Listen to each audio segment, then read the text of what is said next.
Mesdames et messieurs, bonsoir. Bienvenue au Flash, présent dans le cadre de la conférence internationale sur l'émergence en Afrique. L'ancien président sud-africain Thabo Mbeki a été reçu par le président de la République Alassane Ouattara. Aujourd'hui même au palais présidentiel, les deux personnalités ont fait le point de la situation sociopolitique du pays. Paix et sécurité, conditions de l'émergence. Ce thème a fait l'objet d'un panel co-animé ce mercredi par des experts de l'Union africaine, du Mali et de la Côte d'Ivoire, présents à Abidjan.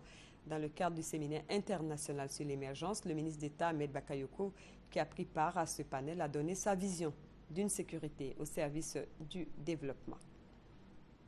L'émergence précède des investissements inclusifs, c'est-à-dire dans tous les domaines, s'accordent à dire les experts intervenus au premier jour de la conférence sur l'émergence de l'Afrique.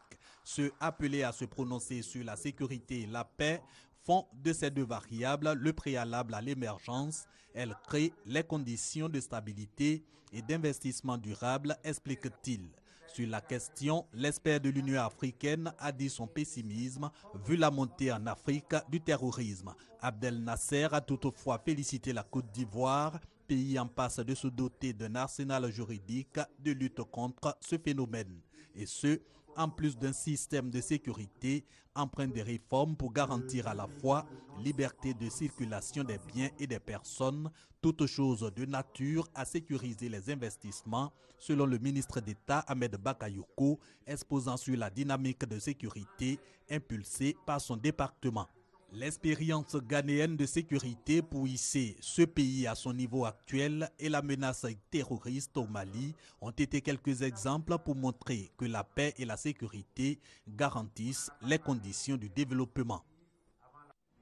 Un troisième centre amplisseur et une nouvelle sphère de stockage de gaz pour la Petrosi. Ces ouvrages ont été inaugurés ce matin par le Premier ministre Daniel Kablan-Duncan. Ces nouvelles installations accroissent la capacité de stockage du gaz butane. Elle passe de 16 000 m3 avec une production journalière d'environ 3 000 tonnes de gaz butane. Cet investissement de 30 milliards de nos francs vise à assurer une autosuffisance en gaz butane et à réduire les charges des ménages. Autre bonne nouvelle, celle-là concerne principalement les habitants de Jacquesville. Le pont sera inauguré samedi par le président de la République Alassane Ouattara. Ce pont mettra fin à environ un demi-siècle d'enclavement et déjà à Jacquesville, on pense développement.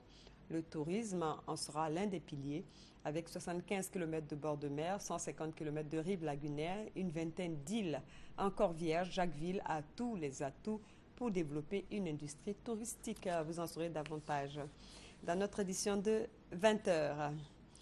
À l'étranger, les armées tchadiennes et nigériennes ont annoncé avoir pris le contrôle de la ville nigériane de Damasak, une ville dont la libération avait été annoncée le 8 mars dernier avant d'être démentie. Les combats ont fait, selon les chiffres de l'armée nigériane, plus de 300 morts.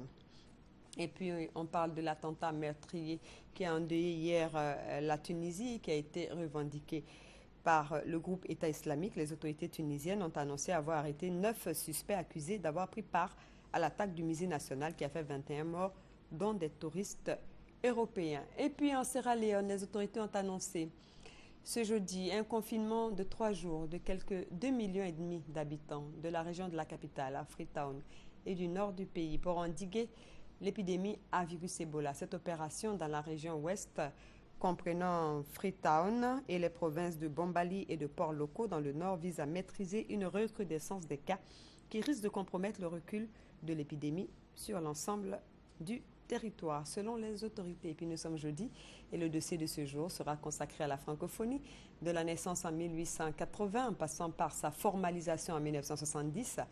La francophonie renvoie à l'idée d'un espace culturel et linguistique pour les 274 millions de personnes ayant dans le monde le français en partage.